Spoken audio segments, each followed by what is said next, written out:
नमस्कार, मैं doctor Sonal Singh Ujjain TV की ओर से आप सभी दर्शकों का हार्दिक स्वागत करती हूं। और आइए अब एक नजर डालते हैं शहर के प्रमुख समाचारों पर। स्मार्ट सिटी के विकास कार्यों में अनदेखी से साधु संत खफा। नर्मदा से सीधा गंभीर बांध में पानी लाने के लिए उच्च शिक्षा मंत्री की कवायद। कोरोना का असर धीमा होते ही महाकाल में बढ़ी भक्तों की भीड़। देवर और पुलिस से पीड़ित महिला 3 बच्चों के साथ पहुंची कलेक्टर के पास और लगाई मदद की गुहार। मॉल में उज्जैन वाले ग्रुप की ओर से लगाए गए व्यापार मेले में लोगों की भीड़। स्मार्ट सिटी के माध्यम से महाकाल वन में किए जा रहे विकास कार्यों में अनदेखी से साधु संत हुए खफा। स्मार्ट सिटी के माध्यम से शहर में अनेक विकास कार्य किए जा रहे हैं। इन विकास कार्यों में प्रशासनिक अधिकारी पौराणिक महत्व को नजरअंदाज कर रहे हैं। पिछले काफी समय से साधु संत में इसको लेकर नाराजगी व्याप्त है। तीर्थ मेला क्षेत्र के अध्यक्ष माखन सिंह चौहान की मौजूदगी साधु संत एवं महामंडलेश्वर एवं प्रबुद्ध जनों की बैठक 4 धाम मंदिर में संपन्न हुई, जिसमें साधु संतों ने तय किया कि उनकी भविष्य में भी अनदेखी की जाएगी तो अगली बैठक में आंदोलन की रूपरेखा तय कर रणनीति बनाएंगे। स्मार्ट सिटी योजना अंतर्गत महाकाल मंदिर के क्षेत्र में करोड़ों के विकास कार्य चल रहे हैं, जिसमें महाकाल प्रवचन हॉल, अन्न क्षेत्र आदि को जमींदोज करने की तैयारियां की जा रही हैं। वहीं रुद्र सागर क्षेत्र में करोड़ों के विकास किए जा रहे हैं।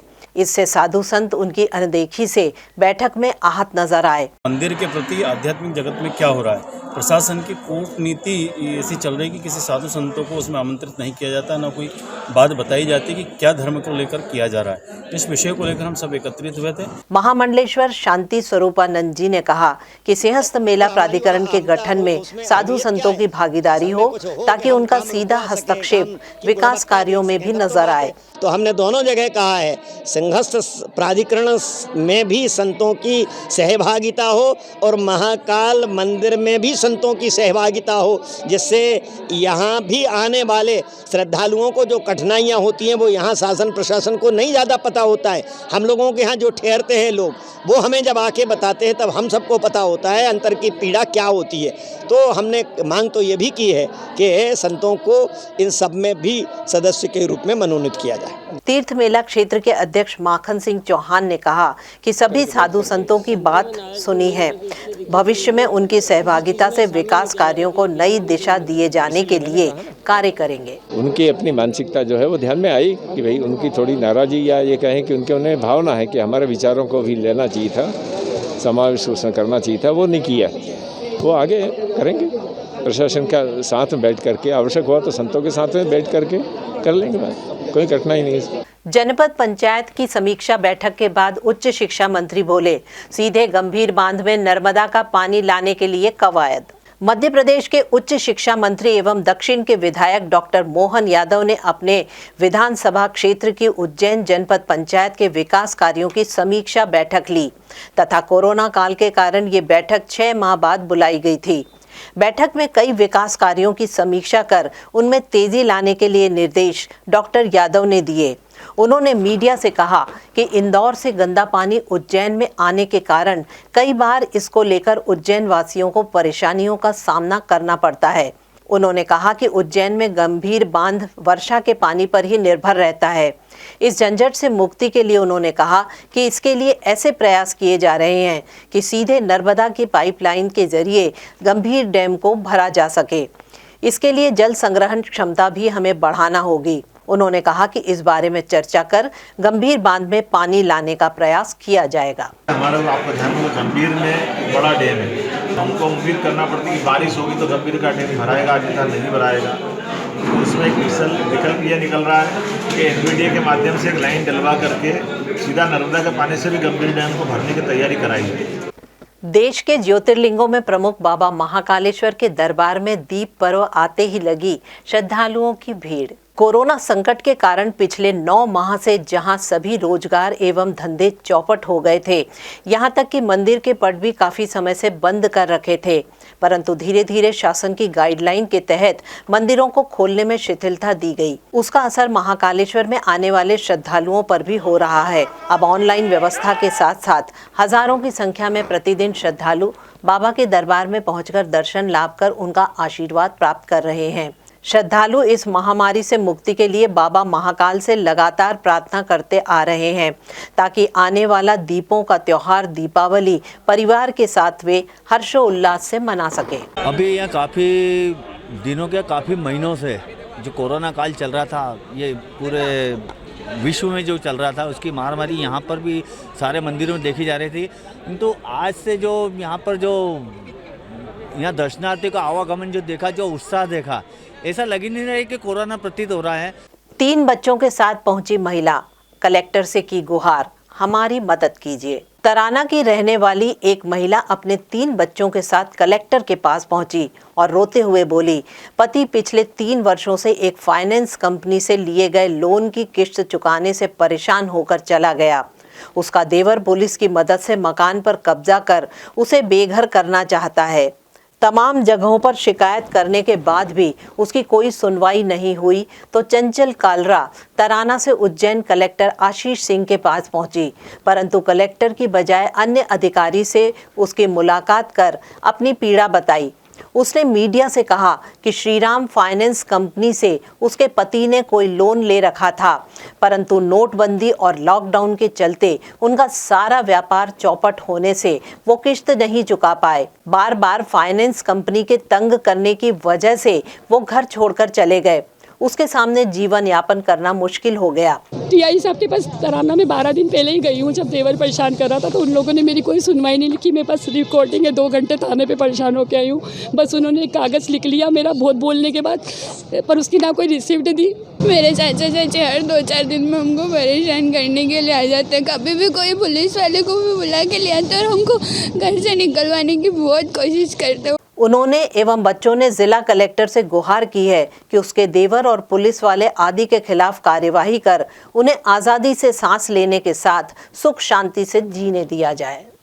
महिला आई थी जिनके 3 बच्चे थे और 3 साल पहले उनके द्वारा बताया गया कि उनके पति उनको छोड़कर जा चुके हैं और जिस घर में वो रहती हैं वहाँ पर उनके देवर और जो उनके अन्य 1-2 सदस्य हैं उनके द्वारा उनको परेशान किया जाता है और घर से निकालने की धमकी दी जाती है। तो ये पूर्णतः घरेलू हिंसा अधिनियम का जो है वो उल्लंघन है। तो आज मेरे द्वारा एसडीएम को निर्देशित किया गया है कि आज ही तहसीलदार, टीआई और सीडीपीओ 3 लोग घर पे जाएंगे।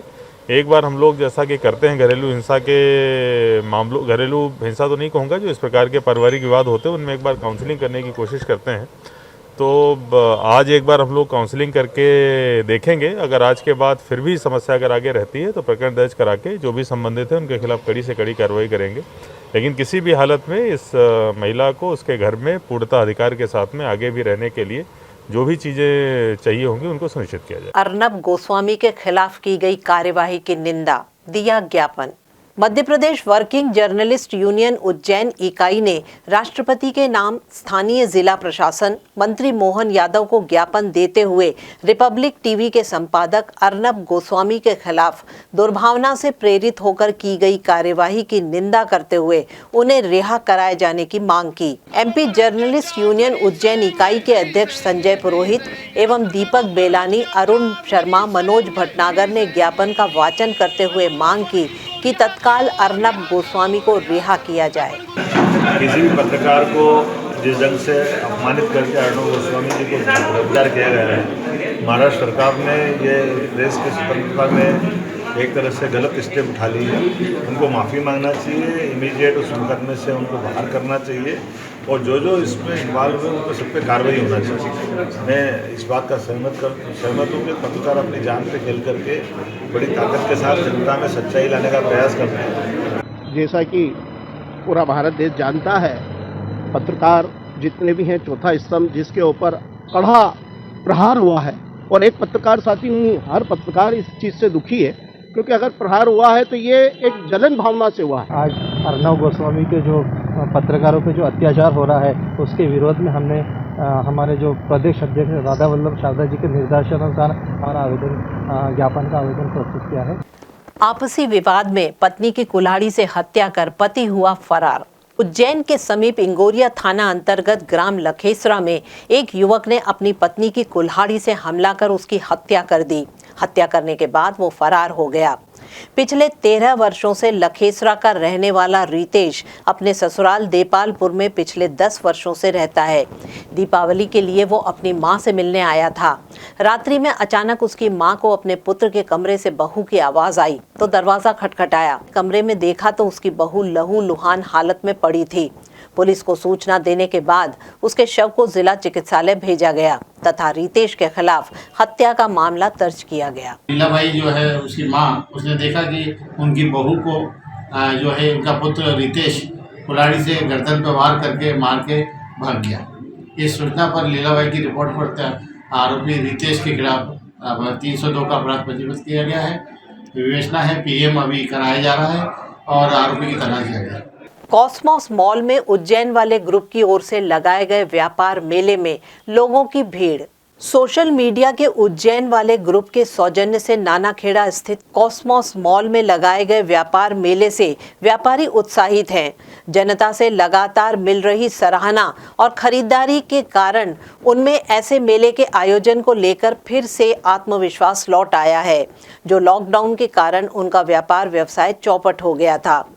3 दिवसीय व्यापार मेला लोकल फॉर वोकल की तर्ज पर शुरू किया गया है, जिसमें 50 व्यापारी शामिल हैं। इस मेले में खाने पीने से लेकर सभी जरूरी आइटम लोगों के लिए उचित कीमत पर उपलब्ध हैं। इस संबंध में नीरज थोराट ने बताया, जैसा कि अभी हम देखते आ रहे हैं, कोरोना काल में जो है ज्यादातर व्यापारों की हालत खराब हो चुकी है। उसके बाद फिर जो कि ऑनलाइन खरीदारी का जो ट्रेंड है बाजार में पिछले कई सालों से हम लोग देखते आ रहे हैं, तो उसमें कहीं ना कहीं स्थानीय व्यापारी उपेक्षा का शिकार हुए हैं। जैसा कि देश के प्रधानमंत्री की मंशा है कि अब हम लोकल फॉर वोकल को प्रमोट करें, तो ऐसे हमारे शहर के कई सारे ऐसे हुनरमंद व्यापारी हैं जो कि कई सारी कलात्मक चीज़ें बनाते हैं। कुछ खाद्य पदार्थ हैं, कुछ हैंडीक्राफ्ट के वर्क्स हैं, जैसा कि आप लोग अभी पूरे मेले में देख कर आ रहे हैं। तो उनको प्रोत्साहित करने के उद्देश्य से उज्जैन वाले ग्रुप कॉस्मोस मॉल के सौजन्य से 3 दिवसीय व्यापार मेले का दूसरा चरण है। मेले की एक और विशेषता है कि सामान खरीदने वालों से एक कूपन भरवाकर सोने के सिक्के आदि उपहार भी प्रतिदिन वितरित किए जा रहे हैं। जी, हमारे पास जैसे आप देख सकते हैं ये मूंग के लड्डू हैं और ये सांची घी के बने हुए हैं, घर के हाइजीनिक हैं, स्वच्छता के साथ बने हुए हैं। और चावल के लड्डू हैं, ये चावल को पहले गलाते हैं, फिर सुखाते हैं, ड्राई करते हैं, सेकते हैं उसको, फिर पीस करके इसके लड्डू बनते हैं। और बेसन के लड्डू हैं। और आप हमारे यहाँ का चिवड़ा भी देख सकते हैं, ये परमल का चिवड़ा है, घर का बना हुआ है बिल्कुल। कोरोना के कारण बहुत लोग प्रभावित हुए हैं, व्यापार बहुत प्रभावित हुआ है, इसलिए जो उज्जैन वाले ग्रुप की ये पहल है उसमें सभी को और आगे होकर उसमें सहयोग देना चाहिए और आना चाहिए इस ग्रुप। लोगों को व्यवसाय देने का बहुत अच्छा तरीका है, इसके कारण लोगों को बहुत सारा व्यवसाय मिल रहा है। हमारा रिस्पांस भी अच्छा मिल रहा है, बहुत अच्छा रिस्पांस मिल रहा है। यहाँ पर मुझे स्टॉल से बहुत सारे नए कस्टमर्स मिले हैं। बहुत अच्छा लग रहा है, लॉकडाउन के बाद एक नया चेंज सा लग रहा है, मार्केट में चहल पहल देख के बहुत अच्छा लग रहा है। और आइए अब जानते हैं मौसम का हाल।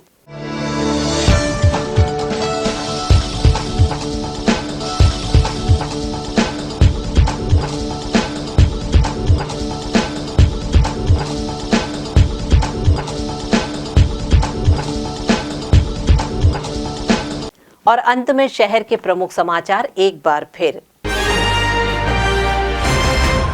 स्मार्ट सिटी के विकास कार्यों में अनदेखी से साधु संत खफा। नर्मदा से सीधा गंभीर बांध में पानी लाने के लिए उच्च शिक्षा मंत्री की कवायद। कोरोना का असर धीमा होते ही महाकाल में बढ़ी भक्तों की भीड़। देवर और पुलिस से पीड़ित महिला 3 बच्चों के साथ पहुंची कलेक्टर के पास और लगाई मदद की गुहार। मॉल में उज्जैन वाले ग्रुप की ओर से लगाए गए व्यापार मेले में लोगों की भीड़। तो ये थे उज्जैन के प्रमुख समाचार। ताजा खबरों के लिए देखते रहिए उज्जैन टीवी। नमस्कार।